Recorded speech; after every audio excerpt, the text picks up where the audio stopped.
Sabi ni dating Senador Sonny Trillanes, nagkausap daw sila ni dating Vice President Leni Robredo noon pa, siguro nung panahon ng kampanya, kasi tumakbo siyang senator sa line-up ni Leni. Ang campaign manager naman noon si Bam Aquino. Nagkausap daw sila, sabi ni dating Senador Sonny Trillanes. At napagkwentuhan nila, paano kung manalo si Vice President Leni na presidente? Anong gagawin niya kay Duterte? Ito-turn over niya ba ito sa ICC? Ang sabi ni Trillanes, hindi. Nag-usap daw sila. Ang sabi daw ni dating Vice President Leni Robredo, at yan din yung stand ni Bam Aquino, kung manalo, kung nakaupo siyang presidente, hindi niya ito-turn over si Duterte sa ICC. Hindi niya ibibigay. Totoo ba ito? Totoo ba ito? Itong sinabi na ito ni Trillanes? At bakit niya ito sinabi? Siguro, pag-usapan natin yan kasi may mga nagpo-forward sa akin, attorney. Totoo ba ito? Itong sinabi ni dating Senador Trillanes na kung si Leni pala ay nanalo, hindi niya naman isusurrender si Duterte sa ICC, hindi tulad ng ginawa ngayon ni PBBM. Hi, kay Rinaldo Gonzales, kay Doroteo del Carmen Jr., good day po sa inyo. Gayon din kay Gomers Chikichen, kay June Castro. Ayan, nag-react na si Gomers Kitchen. Masyado na ang mga sinasabi ni Trillanes. Ito. Panoorin nyo kasi yung sinabi ni Trillanes. A political shocker from former Senator Antonio Trillanes. He claims key opposition figures are actually against surrendering former President Rodrigo Duterte to the International Criminal Court. Hannah T. tells us why in this report. Former Senator Antonio Trillanes drops a bombshell. Both former Vice President Leni Robredo and Senator Bam Aquino privately told him they don't support turning over former President Rodrigo Duterte to the ICC, who was recently arrested for crimes against humanity. Both Bam and Leni, ayaw nila ng ICC. Sinabi nila sa akin yun. Talaga? Personally? No, kung mananalo daw si Leni noong 2022, hindi raw nila ibibigay si Digong sa ICC. In an interview on the news podcast Facts First, Trillanes admits it was a stunning revelation, but did not disclose further details. And that is why, for him, there's only one opposition leader fit to take on VP. Yan mga kabunyog, napanood nyo. Malinaw yung sinabi ni Trillanes sa interview sa kanya sa Facts First ni Christian Sguerra. Sinabi niya, hindi daw nag-usap daw sila ni Leni Robredo. Ang sabi ni Leni, kung mananalo siyang presidente, hindi niya ito-turn over si Duterte sa ICC. Ngayon, totoo kaya yan? Ako sa tingin ko, hindi naman siguro ganun. Ako saludo naman ako kay Trillanes. Nakikita nyo naman yung mga vlogs ko. Pinupuri ko yung kanyang tapang, yung kanyang sakripisyo nung panahon pa ni Duterte. Diba? Actually, kung regular kayong viewer sa aking mga vlogs, sinasabi ko, saludo ako kay Trillanes. Saludo ako kay Trillanes. Kasi talaga namang palaban talaga si Trillanes. Nung panahon ni Duterte, nung presidente si Duterte, hindi natakot si Trillanes. Laban talaga siya kay Duterte. Kaya saludo tayo sa kanya. Kahit yung tungkol sa ICC, sino ang nagprotekta kila Matubato, kakilalas kanya? Si Trillanes yun. Saka yung pagpa-file ng kaso sa ICC, isa sa mga nagtulak talaga na ma-file yan ay si Trillanes. Sa punto na yan, nire-respeto, sinasaluduhan natin si Trillanes. Kaya lang pagdating dito sa issue kay Leni Robredo, sa ilang mga bagay na comment niya kay Leni, medyo nag-a-agree naman ako. Pero, halimbawa, yung sinasabi niya na parang maano si Leni, parang malambot, hindi man lang nagpuposisyon sa mga importanteng issues. Okay yun, na tama yung sinasabi niya ng ganon. Pero yung sinabi niyang ito na nakausap niya si Leni at si Bam. Itong sinabi niya na nakausap niya si Leni at ang sabi ni Leni, kung mananalo ito ay hindi niya ito turn over si Duterte sa ICC, hindi niya isusurrender. Sa tingin ko, hindi naman ganun. Hindi naman gano'n. Si Leni, sa tingin ko, kung naging presidente, susundin niya naman yung rule of law. Abogada si Leni.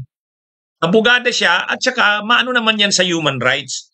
Kaya kung presidente si Leni, tapos lumabas yung arrest warrant ng ICC, sa tingin ko susundin ni Leni yun. Baka nga sa ilalim ni Leni, mag-rejoin tayo na sumali uli sa ICC. Kulang sa tingin ko lang, sa tingin ko. Kaya hindi ko nakikita itong sinabi ni Trillanes na ganun ang stand ni Leni. Ewan ko lang. Ewan ko lang. Baka yun lang ang kuha ni Trillanes. Pero sa pagkakakilala ko kay Leni, sa tingin ko, kung naging presidente naman si Leni, gagawin niya naman yung tama. Gagawin niya naman yung ayong sa rule of law. Hindi ko nakikitang ano yon. Kaya lang, bakit kasi nauungkat ni Trillanes itong issue na to? Bakit nauungkat ni Trillanes itong issue na to? Ang sabi niya kasi, ang kailangan na leader ay yung matapang. Ay kasi kung yun nga naman ang sinabi ni Leni, na hindi niya ituturn over si Duterte sa ICC, hindi niya isusurrender, ay hindi nga matibay na leader yan. Hindi matapang na leader yan. Parang takot ka kay Duterte. Ito kasi yung pinapakita ni Trillanes na yung karakter ni Leni ay ganun. Ibig sabihin, hindi siya confrontative. Hindi siya combative. Kumbaga medyo si Leni, yung mabait, ayaw niyang nakikipagpukpukan, nakikipagitgitan. Ang example niya nga, yung sinabi ni Leni na hindi niya isusurrender si Duterte kung naging presidente siya. Kaya lang, ang gusto ni Trillanes kasi, sinabi niya lang naman yan, may reason siya kung bakit. Kasi may pinopromote siyang kandidato sa pagka-presidente sa 2028. Pinopromote niya si Risa. Kumbaga, pinopromote niya si Risa, ang sabi niya, ang dapat na presidente, ang susuportahan niya daw, sabi ni Trillanes, yung matapang, yung nakikipagitgitan. At nakikita niya daw yan kay Risa. Kaya, kung papapiliin siya between Leni and Risa sa 2028, Risa siya. Kasi nakita niya, si Risa, palaban. Hindi tulad ni Leni. Si Leni kasi, ang sinasabi niya, yun na nga, sa issue ng ICC nga, kung naging presidente, hindi naman daw ito-turn over si Duterte. Ito, pakinggan natin yung sinabi niya ni Trillanes.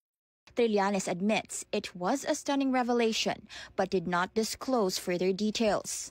And that is why, for him, there's only one opposition leader fit to take on VP Sara in 2028, Senator Risa Hontiveros. Hindi ngayon yung ang mundo na tinitirahan natin. Ito may mga ganitong mga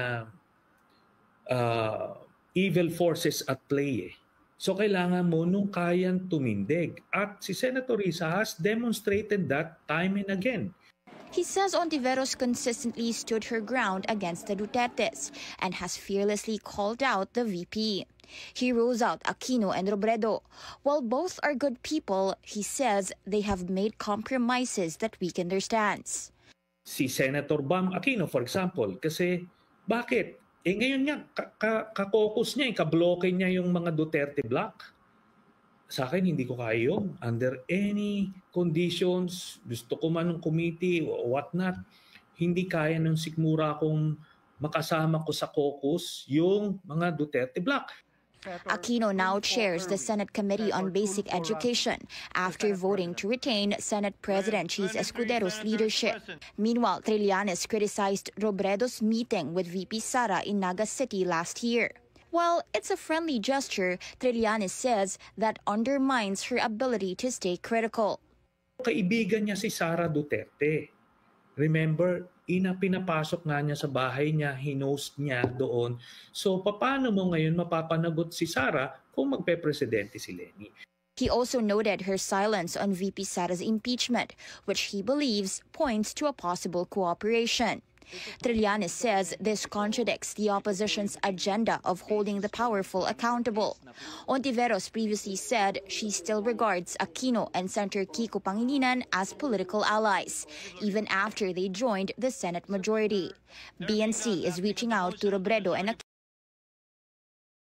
O yan, mga kabunyog, mga kababayan. So napanood nyo, kaya lang naman sinasabi ni Trillanes yan na yung tungkol kay Leni kasi nga pinopromote niya si Risa. Ang sinasabi niya, kabaliktaran ni Leni, mas magaling si Risa, mas palaban si Risa.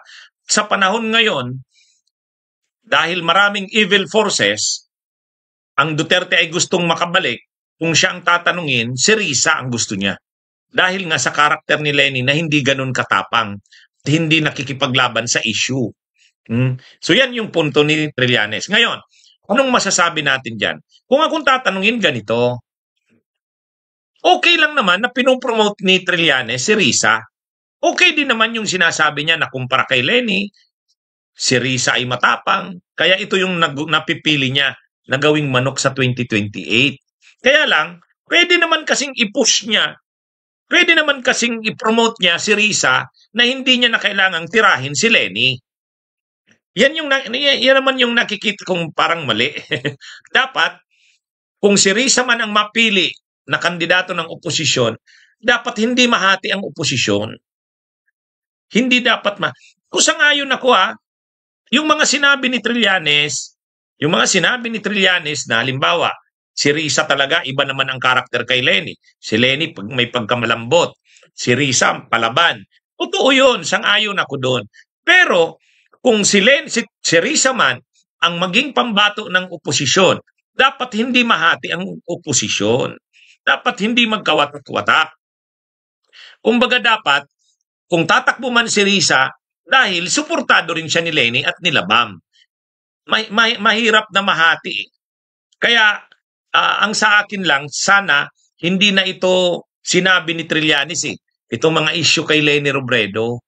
Kasi nakakahati, marami pa ring supporter si Leni. Mas maganda, kumbinsihin si Leni, sila Kiko, at sila Bam, na kung hindi rin lang tatakbo si Leni, suportahan niya si Risa. Mayon pa ang mas maganda. Ibig sabihin, hindi hati, nagkakaisa. Pero kung ipopromote mo si Risa, sisiraan mo si Leni, medyo hindi maganda. Medyo hindi maganda. Hindi magkakaisa niya ng oposisyon. Magkakawatak-watak. Pero, again, nakukuha ko yung punto ni Trillanes. Alam nyo naman ako, marami rin ako mga vlogs na pinupuri ko rin si Trillanes, sinasaluduhan ko. Kaya lang sa ganitong bagay, tama yung pagkukumpara niya kay Leni at kay Risa, pero pagdating sa sisiraan mo si Leni para i-promote mo si Risa, medyo hindi maganda. Magkakahati-hati. Hindi dapat. Dapat, kung tatakbo man si Risa, nandun ang suporta dapat ni Leni sa kanila, Bam. Sana ganun.